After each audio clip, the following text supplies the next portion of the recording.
time no see. Sorry it's been, a few weeks since I've done an update. It seems like every time I went or thought about doing a video, I was like, I don't really know if there's going to be that much to share. So I just decided to wait until our 12-week appointment, which was this past Monday. Just because, you just never know what's going to happen in that first trimester, and I just wanted to make sure, hopefully, that everything was okay at that appointment before I just did another update. So I think my last update was like weeks 8 and 9, or 7 and 8, or 8 and 9, something like that. I know it's been like 3 or 4 weeks since I've done an update. So essentially, looking back on the last few weeks, in terms of symptoms, again, it was just a lot of the same, like a little bit of nausea every day, still feeling really tired. Definitely my clothes are starting to get a little tighter, which I'll show you guys a bump shot in a minute.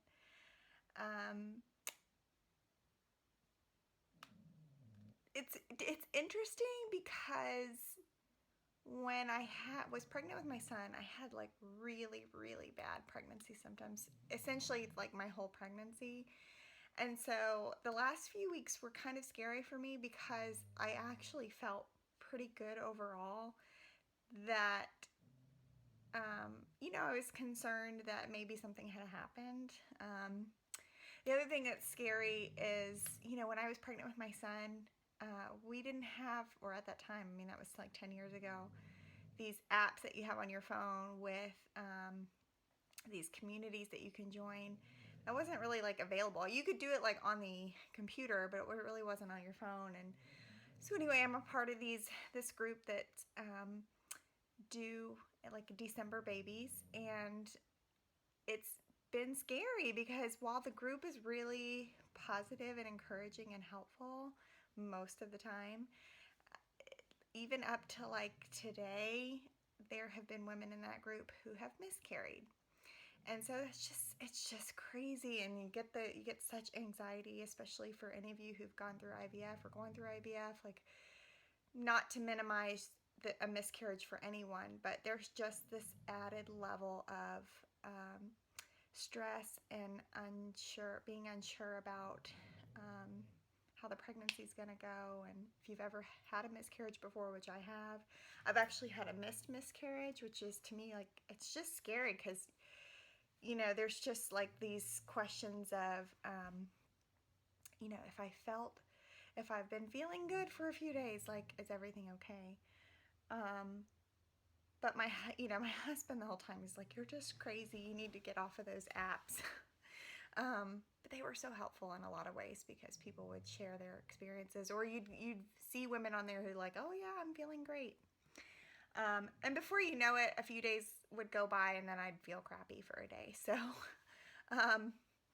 it was just kind of a crapshoot. But anyway, as the weeks went by, I was still watching a lot of your videos, still am. But as the weeks went by, I just kind of felt like, well, we're getting so close to this 12-week appointment, I might as well just kind of wait and give an update then. And aside from a little bit of the symptoms that I've had over the last few weeks, really I didn't have much to report. So fast forward to Monday, I was super, super nervous.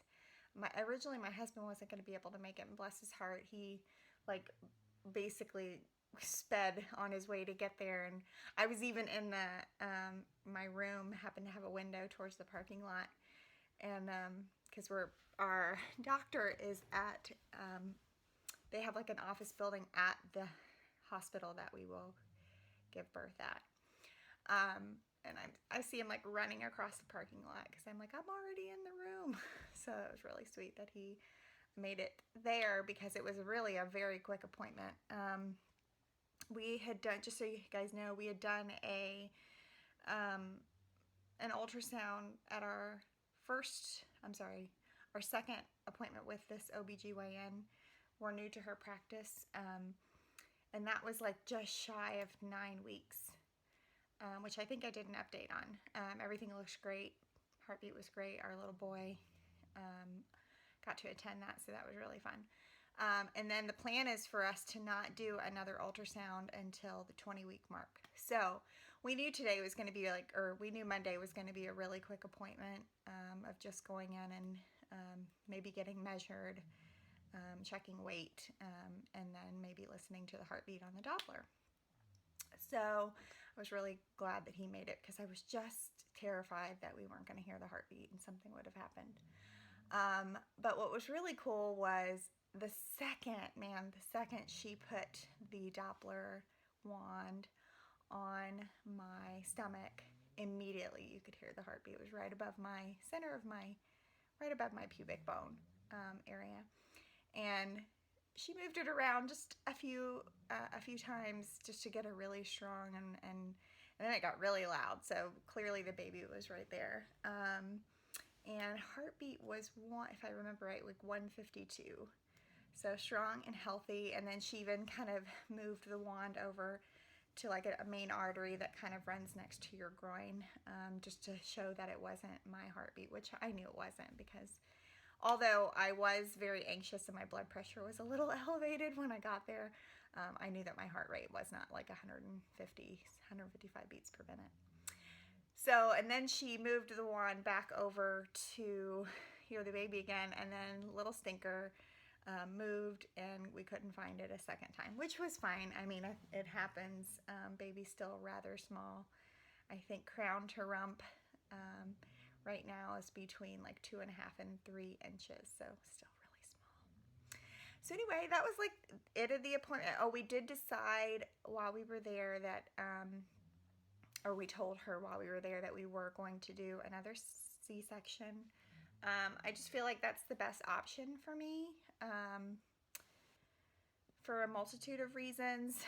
And so we went ahead and let her know, and I was kind of surprised that they were already going to go ahead and like schedule that, or the anticipated date of doing a C-section. She said obviously anything can happen, in the weeks leading up to the scheduled C-section. But for those of you that don't know, I'm due December 21st, which is a Wednesday, and right now we have, the plan is to schedule the delivery for December the 15th.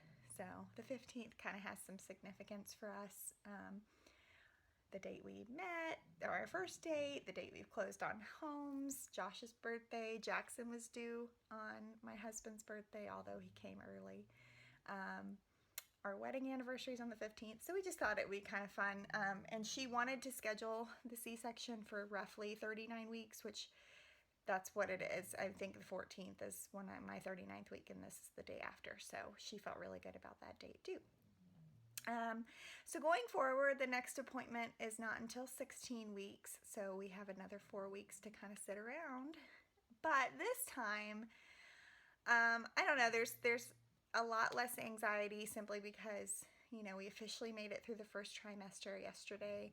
I was 13 weeks, so today I'm 13 weeks in one day, and that's a huge hurdle. Not that anything still can't happen, it's just the percentage is significantly lower once they hear the heartbeat at 12 weeks or close to 13. So I feel a lot less anxiety. Plus, the crazy thing is, while I have been wearing a few maternity shirts and just pants that leggings and things just to be more comfortable, yesterday, my belly popped out. It really kind of popped. And so it was like, Katie, if you didn't know before, let me tell you how pregnant you are. So that was really, that was fun. So I'll give you guys a belly shot at the end. We don't know the gender still. I don't know if I touched on this in the previous video, but now you can do the kind of chromosomal blood testing around week 10, I think. I don't even know the name of the test, but essentially it tests your level or risk of the trisomy illnesses and Down syndrome. And with that test, as long as you're having a singleton, or you for sure know that your twins are identical, you can test for the gender. So a lot of women in my group on my app actually already know the gender of their baby because they chose to do the test. However, Josh and I opted out of that test. We kind of felt like we wouldn't gain anything from that other than knowing the gender, because if something had come up on the test that wasn't ideal, it would only bring that much more anxiety and stress to our lives. And regardless of what this baby has, I mean, obviously we pray to God every day that this is a healthy pregnancy and we don't have any issues. It wouldn't change our decision to proceed with the pregnancy. So we just didn't personally see any benefit in doing that test, so we opted out. We could elect to do like a private ultrasound at like one of the little specialty clinics. One said they could do it as early as 14 weeks, which would be like next week.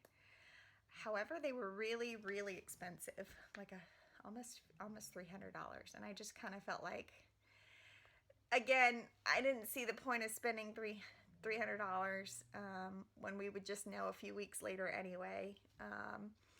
And then one other place was a lot cheaper, like less than $100, but they recommended waiting until 16 weeks. However, my little baby is going to be visiting his grandparents in the South. We're originally from the South, if you don't know by my accent, that he is going down there for a week by himself on an airplane. He's done it once before when he was 7, so I'm not too nervous about that. But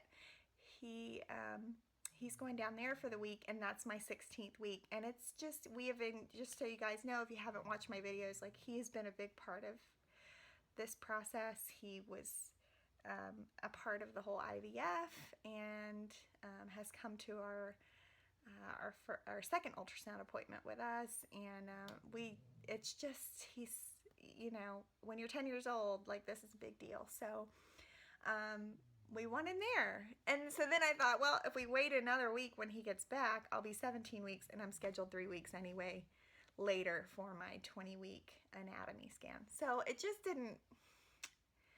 just time. Like, basically you're paying for time. And so we just didn't see really the value in that. So if essentially I go like middle of July for my 16th week appointment, and then our 20-week appointment is scheduled for Monday, August 8th. So that essentially will be the day that we know if it's a boy or girl. I personally, of course I'll say this and then it won't be, but I personally think it's a girl. I don't know why, other than the fact that this pregnancy has been so different. And I know women say, like, pregnancies can be different even with the same gender, and that could be totally true. But I have this overwhelming feeling that it is a girl. My husband says he only makes boys. We'll see. But we have picked a few names that I won't share just yet. Maybe after we know the gender. But that is a hard process. I don't remember it being that difficult with Jackson to pick a name. In fact, his middle name is Lane, and that was the first name that I personally chose. I had always loved Lane, and I wanted him to be called that. And then when we were picking a name to complement that, it flowed better, Jackson being the first name. And so then essentially he was Jackson, which he totally is. So it always works out the way it's supposed to. Which is interesting because he's 9.5, and now Jackson's like one of the top 20 names for boys. When he was named, it wasn't that popular. But I particularly like names that kind of you don't hear a lot. Anything like in the top 100 or 200, I really have no desire in naming my child. So we'll see. We have a few in mind. And the other part, again, because he's been so involved in this process, is that he's really interested and a part of naming the child. And I feel like it's important to include him in that too. So while Josh and I will be like the ultimate deciding factor in the name, I wouldn't name the child a name that our son like absolutely did not like. So yeah, it's been fun to kind of scroll through apps with baby names and rattle them out to everybody and see if we all agree or like something.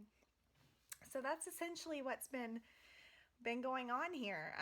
So now that I'm in my 13th week, feeling a lot better, have a lot more energy. Today I got up and took one of our dogs for like a 45-minute walk on the trails.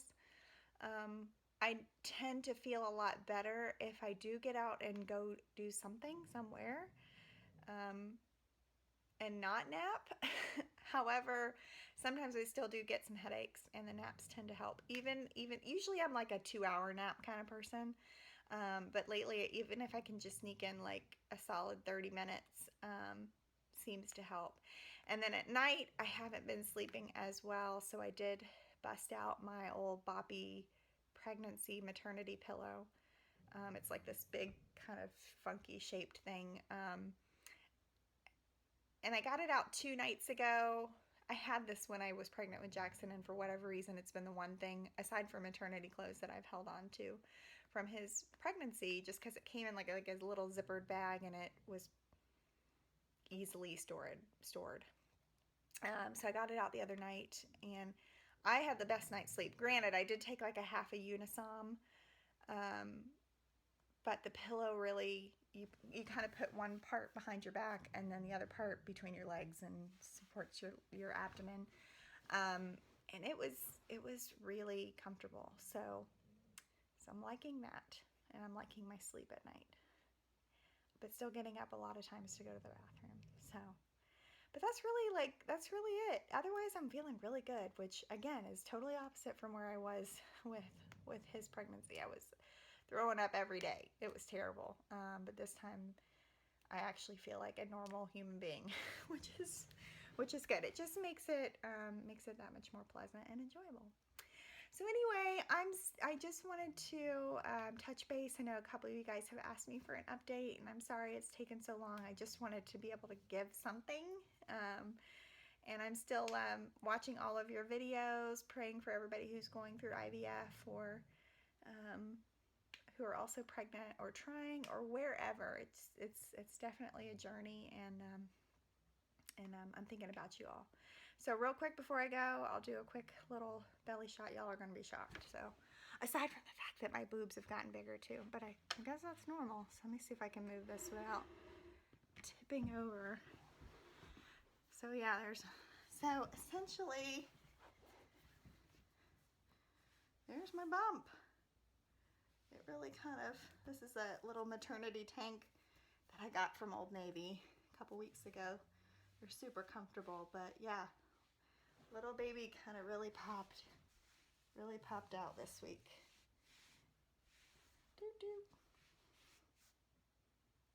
Some days it seems bigger than other days, but I'm sure that's just coupled with bloat and things like that. And hopefully, I guess that'll start to go away. I definitely feel like it's getting firmer. You can definitely feel like where the uterus is. So probably in the next few weeks, I'm sure it'll really pop out. So hope y'all are doing well. Thanks for watching the video. Hope it wasn't too long for you. And I'll check in with you soon. Bye.